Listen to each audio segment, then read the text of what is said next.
صلوا عليه وسلموا تسليما. اللهم صل وسلم.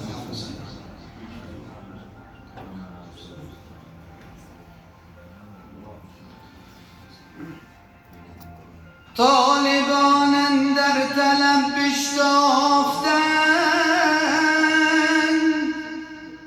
مطلب و مقصود ز قرآن یافتن، بس که مشتاقان ز شوق و اهتمام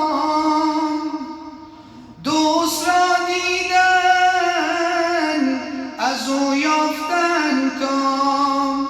مرحبا ای اهل ایمان، مرحبا مرحبا ای اهل قرآن، مرحبا مرحبا ای اهل قرآن، مرحبا. دانش و علم و ادب از وی بجو، خوانش و شوق و طرب از وی بجو. بیشک از قرآن مرضها را شفا، رحمت و راحت بود درد و سرا، رحمت و راحت بود درد و سرا. مرحبا ای اهل قرآن، مرحبا مرحبا ای اهل ایمان، مرحبا مرحبا ای اهل ایمان، مرحبا. اهل قرآن است اهل الله یقین، خاص رحمانند در دنیا و دین. راز دارد بر اله العالمین، هر کی مشغول است به قرآن مبین، هر کی مشغول است به قرآن مبین. مرحبا ای اهل ایمان، مرحبا مرحبا ای اهل قرآن، مرحبا مرحبا ای اهل قرآن، مرحبا. وحدت و توحید در قرآن بود، شفقت و تمجید در قرآن بود. هم نماز و راز در قرآن بود، هم نیاز و ناز در قرآن بود، هم نیاز و ناز در قرآن بود.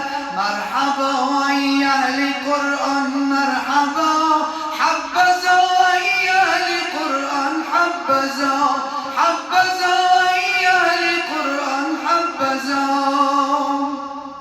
حمد و تسبیح و ثنای کردگار هست در قرآن، بخوان ای مردگار. ورد و اوراد و درود مصطفی هست در قرآن، ببین تو جا بجا، هست در قرآن، ببین تو جا بجا. مرحبا ای اهل ایمان، مرحبا حبذا ای اهل قرآن، حبذا حبذا ای اهل قرآن، حبذا.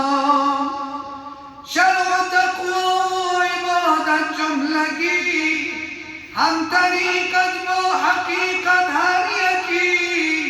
معرفت را هم محبت را ببین، جمله در قرآن بود بیشک دفین، جمله در قرآن بود بیشک دفین.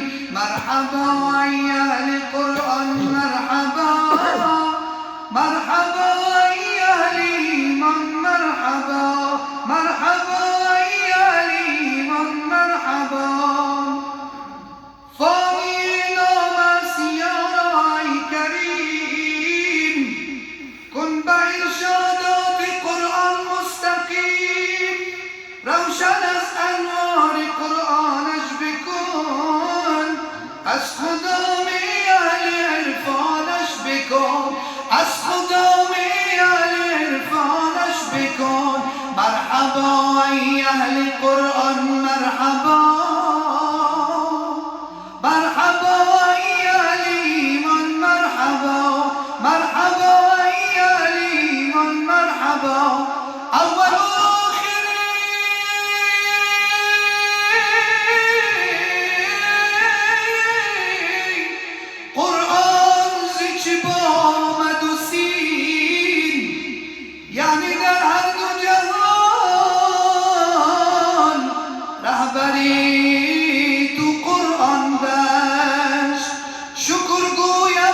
خدای مهربان، آن که باشد خالقی کون و مکان، آن که ما را جسم و جان بخشیده است، قوه نطق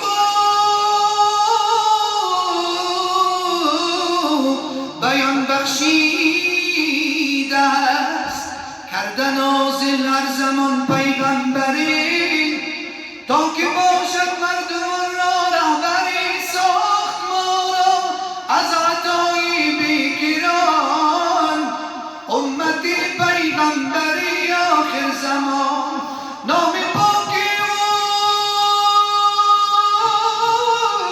اوست محمد مصطفی، از بیشک بهترین انبیا، بهترین چیزی که بهر ما گذاشت